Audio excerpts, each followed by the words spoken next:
I know guy I used to hunt with all the time. We had it all figured out where we'd come home. He had a hoist, he could hang it up, and it wasn't but a couple hours, and we had it all cleaned up and deboned and ready to be processed. That uh, one of the little tricks that we discovered by accident one time. We had a deer that was, kind of dirty and stuff because, going through, so we took a hose and just hosed the inside down and hosed the outside down, and that hide come off so easy.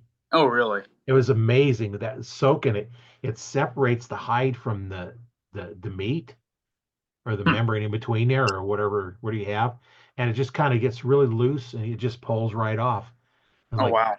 yeah, because normally when you clean them, you got to really pull. No, just soak the hide, comes right off. I would have never thought that. I have a friend of ours that she absolutely loves doing meticulous things like that. So we sat there and watched her, and she dressed the whole deer off, and we were like, okay, like she made it like it was a no brainer and just the simplest thing ever.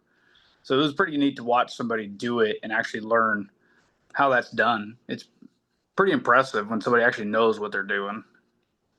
Yeah, the first time my brother and I did a deer, my cousin over in Iowa said, "Hey, I'll give you half the deer if you guys want to cut it up."